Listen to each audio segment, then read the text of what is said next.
আসসালামু আলাইকুম। আশা করি ভালো আছেন আপনারা। আজকের আলোচনার বিষয় হচ্ছে শাহবাগ।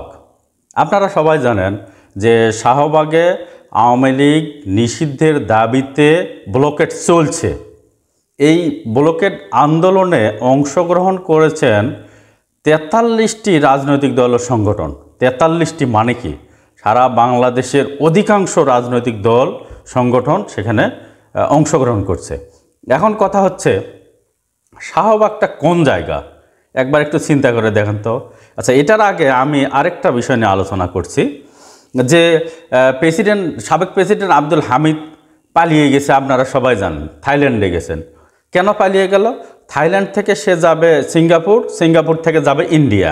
অর্থাৎ শেখ হাসিনার সঙ্গে দেখা করে, সেখানে নেতাকর্মীদের সঙ্গে মিটিং করে, সেখান থেকে বাংলাদেশে আওয়ামী লীগকে পরিচালনা করবে অনলাইনের মাধ্যমে।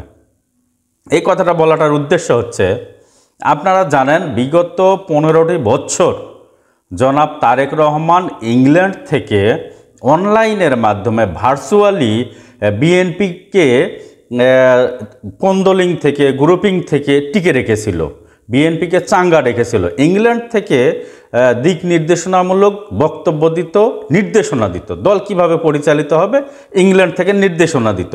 ঠিক ওই সিস্টেমটাকে শেখ হাসিনা কপি করেছে।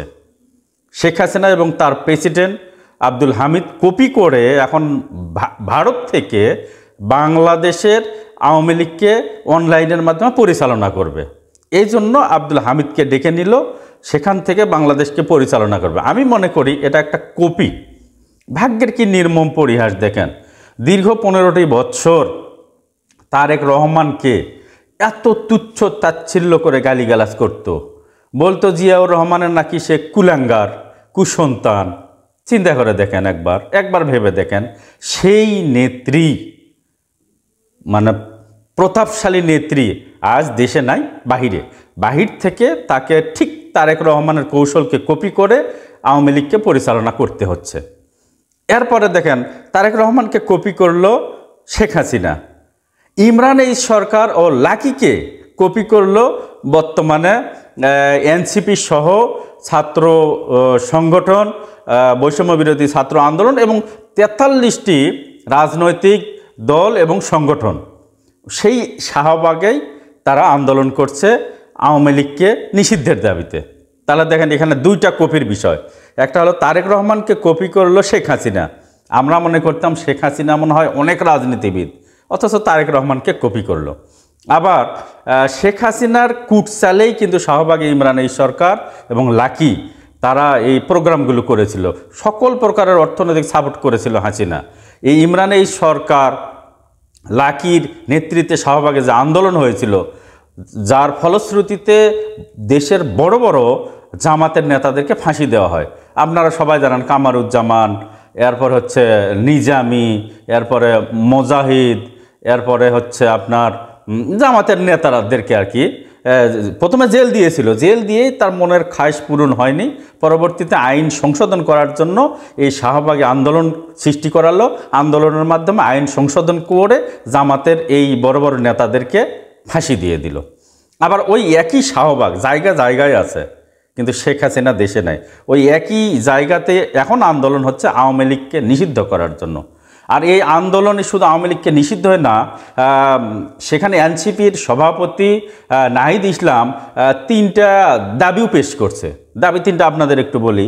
একটা দাবি হচ্ছে আওয়ামী লীগকে সন্ত্রাসী সংগঠন ঘোষণা করে নিষিদ্ধ করতে হবে, এটা 1 নম্বর দাবি। সন্ত্রাসী সংগঠন ঘোষণা করে আওয়ামী লীগকে নিষিদ্ধ করতে হবে। 2 নম্বর দাবি হচ্ছে আন্তর্জাতিক অপরাধ ট্রাইব্যুনাল আইনে আওয়ামী লীগের দলগত বিচারের বিধান যুক্ত করতে হবে। শুধু শেখ হাসিনার নয়, পুরো দলের বিচার করতে হবে। অর্থাৎ অপকর্ম কেউ কম করেনি। দলের এমপি মন্ত্রীরা প্রচুর অপকর্ম করছে, দেশের প্রচুর টাকা লুটপাট করছে, অসংখ্য নিরীহ লোককে গুম করছে, খুন করছে, হত্যা করছে, তাদেরও বিচার করতে হবে। এরপরে 3 নম্বর দফাটা হচ্ছে জুলাই ঘোষণাপত্র জারি করতে হবে। এই অন্তর্বর্তীকালীন সরকার অনেক দিন থেকেই বলছে যে জুলাই ঘোষণাপত্র ঘোষণা করা হবে, কিন্তু কেন দেরি করা হচ্ছে?